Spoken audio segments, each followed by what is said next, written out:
मैं एक business trip पर मुंबई गया था। कंपनी का काम 2 दिन का था, लेकिन मैंने बॉस से एक अतिरिक्त दिन की छुट्टी की अनुमति ली थी। तीसरे दिन की शाम को मुझे कोलकाता लौटना था। कंपनी ने मेरे ठहरने के लिए एक शानदार होटल बुक किया था, जो 4 सितारा था। होटल की लॉबी में बैठकर मैं कॉफी पी रहा था और एक मैगजीन देख रहा था, जब एक लड़की मेरे पास आकर बैठी।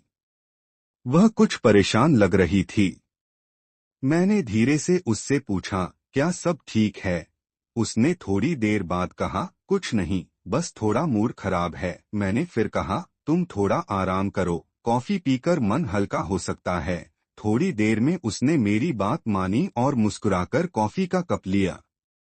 कुछ समय बाद मैंने उससे पूछा कि वह क्यों परेशान थी, तो उसने बताया, वहाँ किसी ने मुझसे ऐसा कुछ कहा था जो मुझे बिल्कुल भी पसंद नहीं आया। मैंने उसकी बात सुनी और फिर उससे पूछा कि वह मुझे कुछ बताना चाहेंगी ताकि मैं मदद कर सकूं। वह थोड़ी देर चुप रही और फिर बोली, मुझे कोई मदद नहीं चाहिए, बस यहाँ एक दिन का आराम चाहिए था। मैंने फिर कहा, मैं भी यहाँ काम के सिलसिले में आया था, पर अब जब छुट्टी मिली है तो क्यों न अच्छे से बात की जाए। हम दोनों लिफ्ट में थे और बात करते हुए अपने कमरे की ओर बढ़े। कमरे में आकर मैंने पूछा, तुम्हारे साथ क्या हुआ था जो तुम परेशान थीं? तो उसने बताया कि एक व्यक्ति ने उससे गलत व्यवहार किया था और उसने उसे सही तरीके से जवाब दिया था। हम दोनों ने एक दूसरे से खुलकर बात की और मैंने उसकी स्थिति को समझने की कोशिश की। हम दोनों को यह एहसास हुआ कि कभी कभी लोग गलतफहमी में किसी से बात करते हैं, लेकिन सही संवाद से चीजें ठीक हो सकती हैं। मैंने कमरे में आराम से बैठकर रूम बॉय से डिनर का ऑर्डर दिया था और प्रिया बाथरूम में गई थी। थोड़ी देर बाद रूम बॉय डिनर लेकर आ गया। मैंने टेबल पर प्लेटें सजाई और टीवी चला दिया। कुछ समय बाद प्रिया बाथरूम से बाहर आई। वह सफेद गाउन में बहुत सुंदर लग रही थी। उसने गाउन को थोड़ा सा आराम से बांध रखा था, जिससे उसका आत्मविश्वास और भी बढ़ रहा था। हम दोनों ने साथ में डिनर किया और बातचीत करते हुए कबाब का स्वाद लिया। मैंने हंसते हुए कहा, आज के इस आरामदायक माहौल में तुम और मैं अच्छे से बातें कर सकते हैं, क्या तुम भी यही चाहती हो? प्रिया ने मुस्कुराते हुए कहा, कुछ वक्त बिताने से अच्छा तो यही है कि हम एक दूसरे से ज्यादा समझ सकें। फिर मैंने उससे कुछ निजी सवाल पूछे। उसे थोड़ी देर लगा, लेकिन फिर उसने बताया कि वह क्यों इस रास्ते पर आई। मेरे पापा की नौकरी चली गई थी और घर की हालत बहुत खराब हो गई थी। मेरी माँ ने कई घरों में काम किया, लेकिन फिर भी मुश्किलें कम नहीं हुईं। एक दिन एक रिश्तेदार ने मुझे एक ब्यूटी पार्लर में काम दिलाया और वहीं से मेरी कहानी बदलने लगी। प्रिया की आवाज में गहरी उदासी थी और उसकी आंखों में आंसू थे। मैंने धीरे से कहा, तुमने बहुत संघर्ष किया है, पर तुमने अपनी छोटी बहन के लिए सब कुछ किया। वह हल्के से मुस्कुराई, हाँ, मेरी बहन अब सिलाई कढ़ाई का काम सीख रही है और मैंने उसे आगे बढ़ने के लिए प्रेरित किया।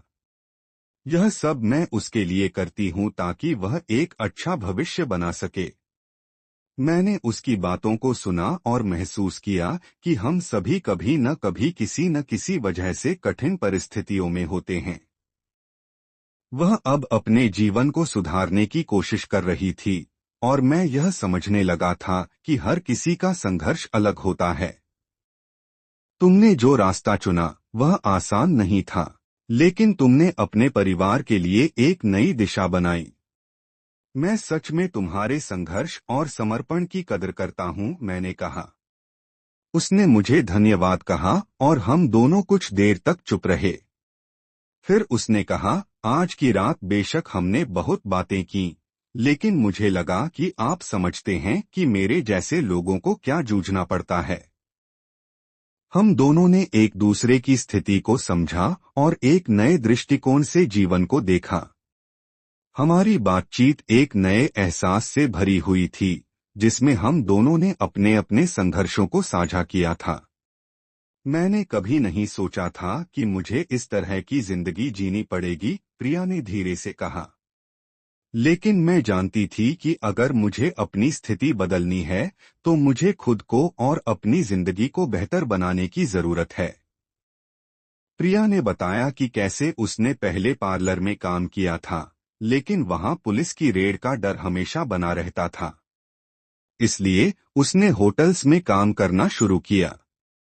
यहाँ कमाई तो ज्यादा होती थी, उसने कहा, लेकिन जो बात आप नहीं जानते वो यह है कि यह जिंदगी किसी के लिए भी आसान नहीं है।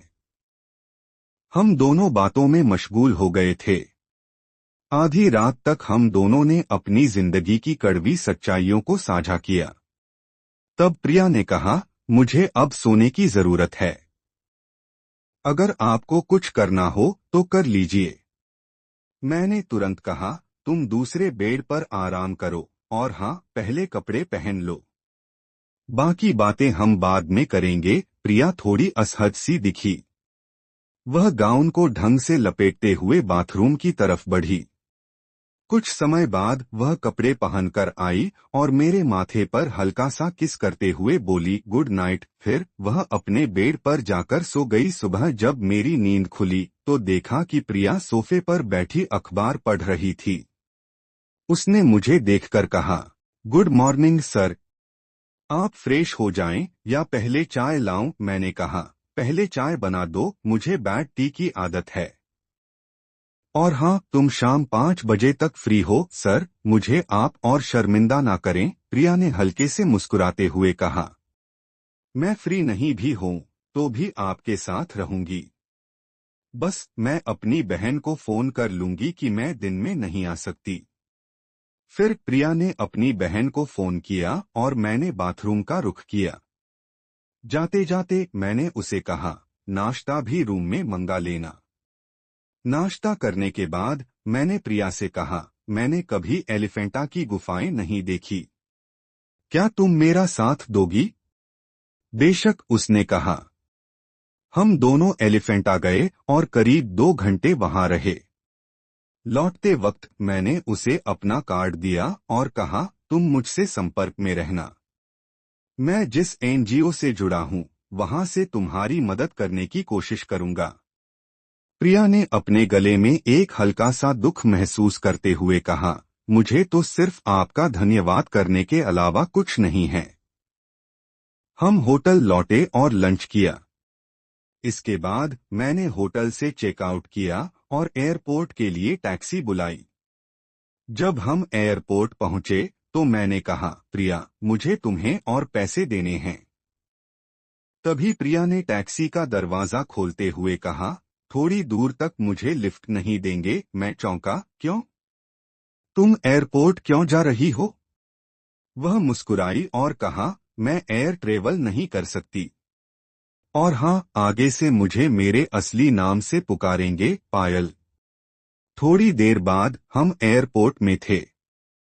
मैंने उससे पूछा, तुम कहाँ जा रही हो? उसने हल्के से कहा, बस यहीं तक, आपको छोड़ने आई हूँ। मैंने उसे पैसे दिए, लेकिन वह रोते हुए बोली, मैं तो आपके कुछ काम नहीं आ सकी। ये पैसे आप रख लीजिए। जब मैं एयरपोर्ट के अंदर जा रहा था उसने मेरे पैरों को छू लिया। उसकी आंखों से आंसू बह रहे थे और 2 बूंदें मेरे पैरों पर गिर गईं। मैंने पायल की मदद के लिए एनजीओ से लगातार संपर्क किया।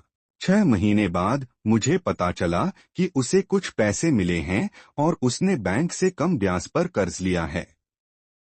एक दिन पायल ने मुझे फोन किया, सर, मुझे आपके पैर फिर छूने का मन कर रहा है। परसों मेरी दुकान का उद्घाटन है। यह सब आपकी मदद से हुआ है। मैंने कहा, इस बार तो मैं नहीं आ सकता, लेकिन अगली बार मुंबई आकर तुम दोनों बहनों से जरूर मिलूंगा। आज पायल से बात करके मुझे बेहद खुशी महसूस हो रही है और मन में संतोष भी है। अब मुझे लगता है कि शायद मेरी मदद से उसकी जिंदगी में कुछ फर्क पड़ा है। ऐसी ही इंटरेस्टिंग कहानी सुनाने के लिए हमारे चैनल जेके कहानियां को सब्सक्राइब करें।